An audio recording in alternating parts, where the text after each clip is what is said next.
क्या आप कभी इमेजिन कर सकते हैं, कभी सोच सकते हैं कि मंदिरों से और अपार्टमेंट से जूते चुरा कर कोई आदमी 10 लाख रुपए तक कमा सकता है? क्या कोई जूते चुरा कर इतने पैसे कमा सकता है? आप भी सुनकर शॉक्ड हो गए ना दोस्तों।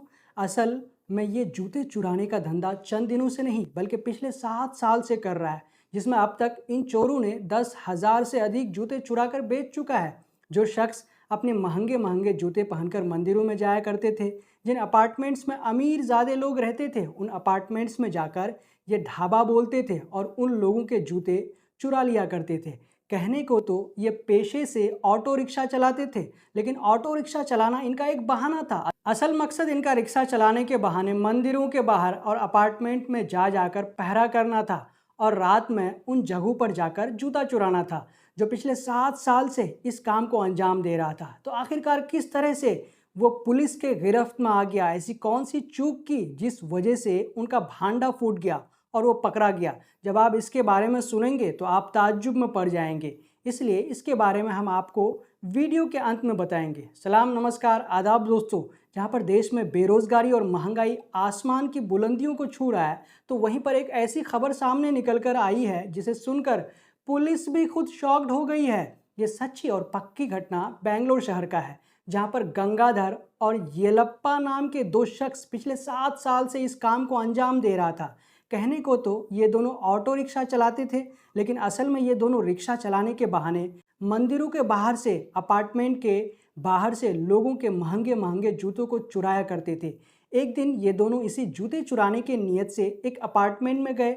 वहां पर उन्होंने जूता चुराने के साथ साथ 2 गैस सिलेंडर भी चुरा लिए, जिसके घर चोरी हुआ। इसके बाद उस शख्स ने पुलिस में कंप्लेन दर्ज कर दिया कि मेरे यहाँ से जूते और 2 गैस सिलेंडर चोरी हो गए। जब पुलिस इस पर अपना छानबीन शुरू किया, इस पर अपना इंक्वायरी शुरू किया, तो इन चोरों का भांडा फूट गया। जिस अपार्टमेंट में इन चोरों ने जूते और गैस सिलेंडर चुराए थे, तो वहाँ पर सीसीटीवी फुटेज, सीसीटीवी कैमरा लगा था। सीसीटीवी कैमरे को जब खंगाल कर देखा गया तो पता चला कि 2 व्यक्ति ऑटो रिक्शा लेकर आए थे। पुलिस इस शक की बुनियाद पर इन दोनों व्यक्ति गंगाधर और येलप्पा को अपने पास बुला लिया। जब उनसे पूछताछ किया गया तो उन्होंने एक एक कर सारी बातें बता दी। पुलिस जब उनके घर का तलाशी लिया तो उस वक्त भी उनके घर में 715 जोड़ी के जूते मौजूद थे।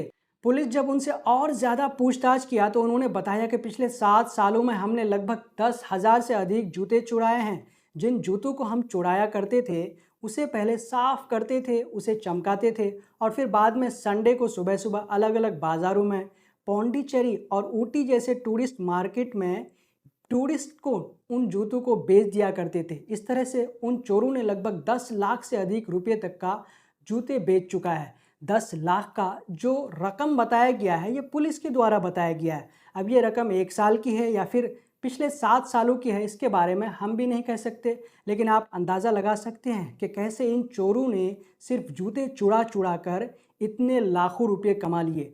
तो दोस्तों, इन जूते चोरों के बारे में आपका क्या कहना है, हमें कमेंट करके ज़रूर बताएं। जब तक के लिए हम आपसे लेते हैं इजाज़त। अगर आपने अब तक हमारे चैनल द ट्विस्ट को सब्सक्राइब नहीं किया है तो प्लीज़ सब्सक्राइब कर दें और साथ में बेल आइकन को दबा दें।